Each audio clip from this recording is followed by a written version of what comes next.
Nancy, where is it?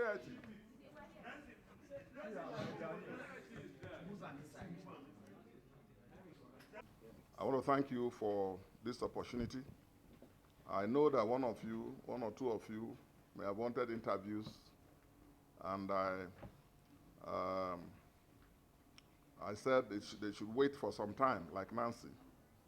And this is the right time. I wanted to listen to the president's speech and then react accordingly. First of all, I want to use this opportunity to wish you all and wish all Nigerians a very happy Democracy Day, even though it is debatable whether Nigerians across the length and breadth of our country are happy, even on this Democracy Day.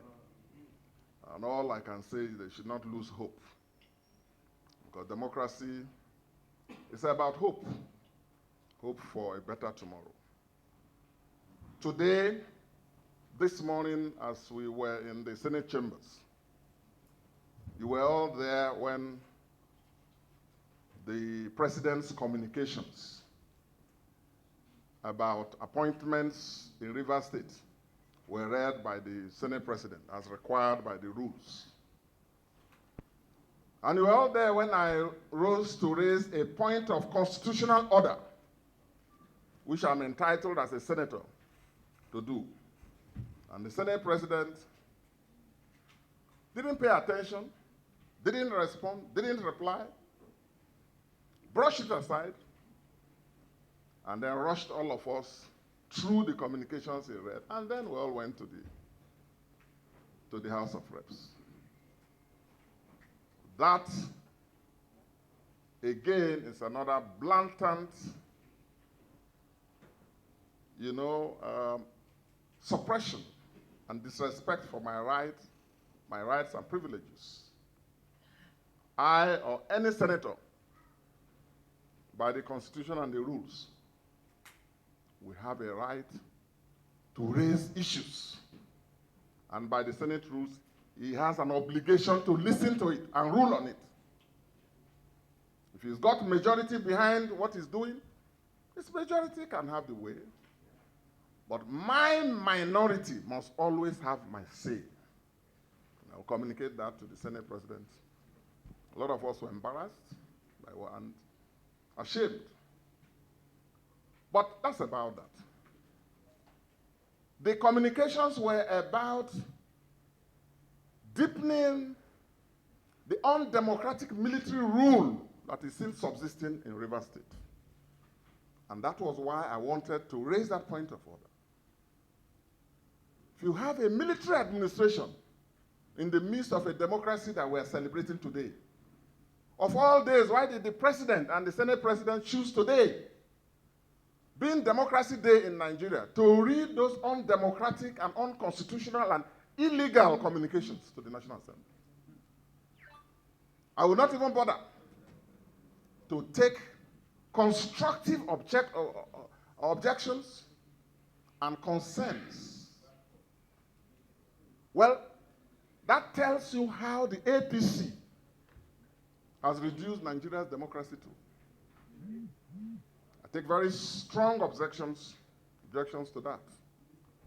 And listening to the president's very flowery, otherwise impressive speech,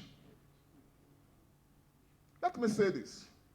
It's a good thing to make beautiful declarations of principles and show democratic commitment.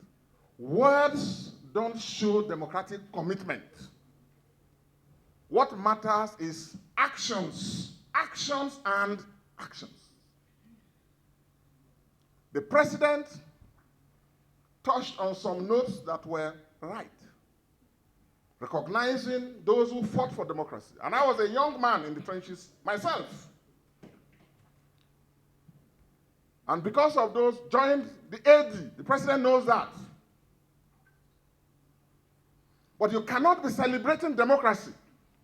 You cannot be flaunting yourself as a Democrat on the one hand, and on the other hand, be trampling democracy under your big presidential foot in Rivers State.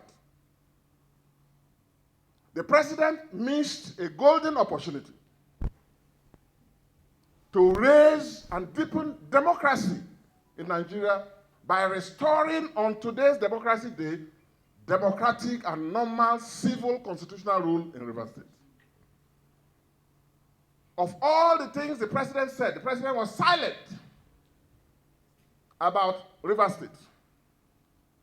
And today is about democracy.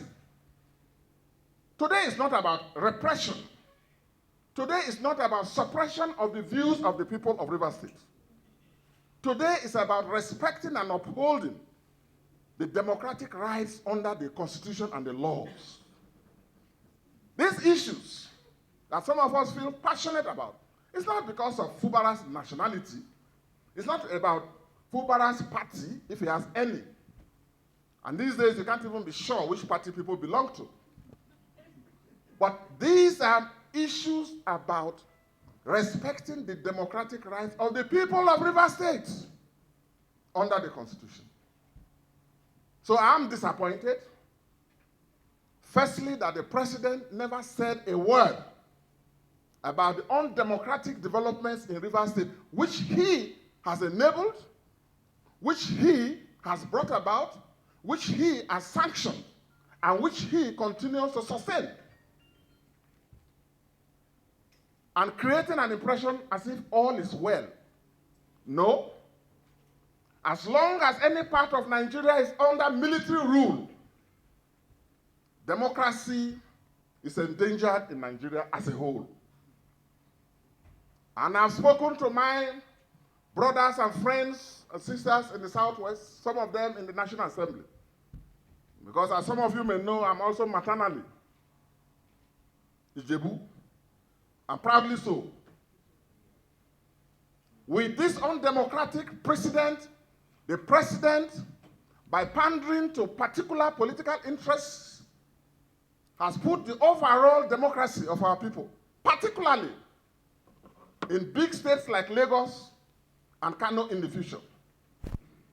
Because in the future, arising from the precedent, the undemocratic and illegal precedent the president has set in Rivers, any other president from any other part of this country, and no one can monopolize power forever.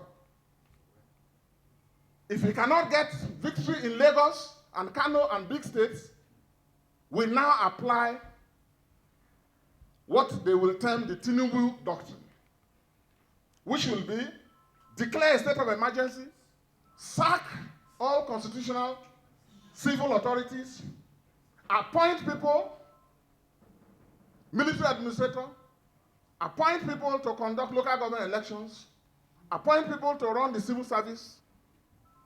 We can't allow that. And we pray that that day should not come for states like Lagos and Kano. What they are doing confirms the fear some of us have had since, which is that what they try to do in Lagos is a power grab. Today, I'm saddened that in spite of the beautiful rhetoric that the president came to the National Assembly to deliver, the president was silent about restoration of democratic rule and normalization of civil rule in Rivers State. And I'm further saddened. And actually, I feel very sad that the National Assembly, the president of the Senate, will look at the National Assembly and the Senate in particular as a place where anything can be thrown at us and it should go. But let me assure him and all of you and my constituents that they all know me for who I am, and it's too late for me to change. Our nation cannot be a nation of sycophants. Our nation cannot be a nation of bootlickers. Democracy is not sustained by bootlickers and sycophants. I'm not in political service for appointments and contracts and money. Some of us are propelled by values that are bigger than us. And we have held on to this at great cost. So what he's doing is nothing to me. And the fight for democracy continues. I urge you all not to lose faith. In this nation, there was a time when people who voiced their opinions about democracy were hounded into detention, where security agencies, instead of focusing on fighting crime and criminality and bandits, will be focusing on political people who hold opposing political views. Well, Nigeria survived it.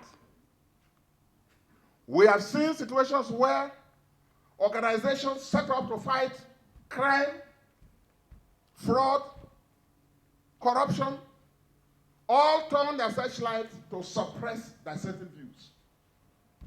Our nation survived. The president himself was put on trial at some point. His triumph was not a personal one. It was a triumph of democracy. And I want to assure you all, Nigerians, that you should be more committed. Don't be coward. Don't be made hopeless. Democracy is sustained by hard work, by sweat, by tears. And this fight must go on. I thought that on today's Democracy Day, there will be no better way to wish you all and all Nigerians happy Democracy Day without making these few observations.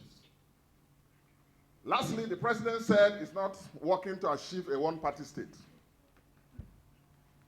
That's well and good to say. But like I said, words don't matter more as much as actions. Actions.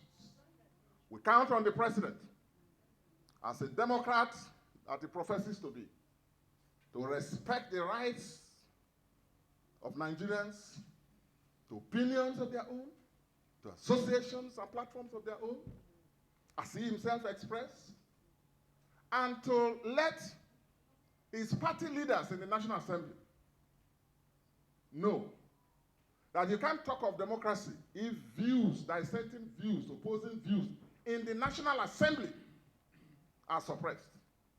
Where you are running away from those who say no to you. That's not democracy. As I said, democracy is not sustained by bootlickers, cowards, and psychopaths. Thank you very much for your time, and God bless you all. Please, let's set it up.